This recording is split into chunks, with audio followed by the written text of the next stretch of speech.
ان میں سے نمبر 1 ایران ہے۔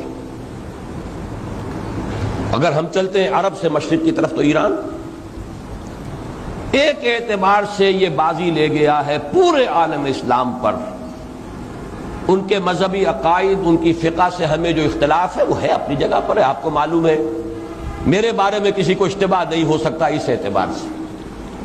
میری جس درجے دشمنی رکھی گئی ہے، جس طرح میرے سر کا جو ہے مطالبہ ہوتا تھا، 2 ہی آدمی تھے پاکستان میں کہ جن کے سر مانگے گئے، ایک کراچی کے وہ شاہ بلیغ الدین صاحب اور ایک میں، تو اس حوالے سے وہ اپنی جگہ پر اختلاف ہے، لیکن اس حقیقت کا اعتراف کیے بغیر نہیں رہا جا سکتا۔ پورے عالم اسلام میں یہ واحد مسلمان ملک ہے جس نے بہرحال اپنی شریعت، اپنے عقائد کے مطابق ایک مذہبی انقلاب برپا کیا ہے، اور پورے عالم اسلام میں مذہبی سطح پر حکومت کی سطح پر فنڈامنٹلسٹ صرف ایک ملک ہے، یا دوسرا جو ہے تھوڑا سا وہ ہے سوڈان، لیکن اس کی اہمیت اس لیے نہیں کہ وہ کسی عوامی انقلاب سے نہیں بنا، بلکہ وہ تو ایک فوجی انقلاب سے شکل بنی ہے جو بھی بنی ہے۔ اللہ کرے اس میں استقامت ہو، اس سے یقینی کوئی نتیجہ برآمد ہو جائے۔ خبریں بھی اچھی آ رہی ہیں، لیکن میں تو دنیا کا جو پرسپیکٹو ہے اس کے حوالے سے عرض کر رہا ہوں کہ اس پہلو سے ایران ان کا ٹارگٹ ہے، ٹارگٹ نمبر 1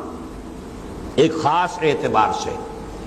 ٹارگٹ نمبر 1 ایک دوسرے اعتبار سے ہم ہیں، وہ میں بعد میں عرض کروں گا۔ چونکہ حکومت کی سطح پر فنڈامنٹلزم ہے اور وہ آیا ہے ایک عوامی انقلاب کے نتیجے میں، پھر ان کے پاس تیل کی دولت ہے، اس کے خلاف اکنامک سینکشنز بھی ہو جائیں تو اگر لیبیا کھڑا ہو سکتا ہے تو بہرحال وہ بھی کھڑا ہو سکتا ہے، اور نقشہ وہ دنیا کو دکھا چکا ہے کہ لڑا دے ممولے کو شہباز، یہ نقشہ بھی اس نے دکھا دیا ہے۔ یہ ہے ایران کا معاملہ۔ نمبر 2 پاکستان۔ پاکستان 400 برس کی تجدیدی مساعی کا امین ہے، امانت دار ہے۔ پورے ہندوستان میں مجدد الفسانی رحمت اللہ علیہ، شاہ ولی اللہ دہلوی رحمت اللہ علیہ، سید احمد بریلوی رحمت اللہ علیہ اور ان کا جہاد، پھر اس 20ویں صدی عیسوی میں یا 14ویں صدی ہجری میں علامہ اقبال جیسا مفکر، مولانا مودودی جیسا مصنف، مولانا الیاس جیسا مبلغ، شیخ الہند جیسا مجاہد حریت، پورے عالم اسلام میں ان کا پیرلل کوئی موجود نہیں۔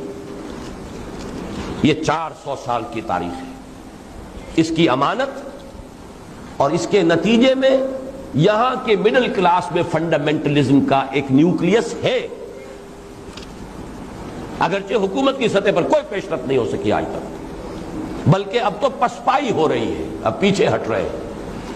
وہ ہمارے ان سیاسی جو بھی زعماء ہیں، جو جماعتیں ہیں، ان کی غلطی اور الیکشن ہی کو واحد میدان بنا کر اس کے اندر اپنا سارا وقت و توانائی اور قوتیں ضائع کر دینا، یہ ہے در حقیقت جس کا کہ یہ صدا مل رہی ہے کہ اس اعتبار سے تو پسپائی کی طرف ہے معاملہ، کسی پیش رفت کی طرف نہیں ہے۔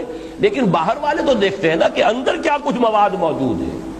اگر مڈل کلاس میں وہ فنڈامنٹلزم کا بارود موجود ہے تو کسی بھی وقت اس کے اندر جو ہے وہ کوئی دھماکہ ہو سکتا ہے۔ دوسری بات جو ان کے لیے ایک اعتبار سے ٹارگٹ نمبر 1 ہمیں بنا رہی ہے، وہ ہمارا ایٹمک نو ہاؤ ہے۔ پورے عالم اسلام میں اور کسی کے پاس نہیں۔ اسلامی بم اگر بنے گا تو یہی بنے گا۔ یہ ہے مختلف اسباب جس کے بنا پر ایران اور پاکستان کو آپ بریکٹ کر لیجئے، یہ اس نیو ورلڈ آرڈر یا آج کی میری گفتگو کے حوالے سے یہودی اور عیسائی گٹھ جوڑ کا جو ٹارگٹ نمبر 1 ہے، ایک اعتبار سے ایران ہے، ایک اعتبار سے پاکستان ہے۔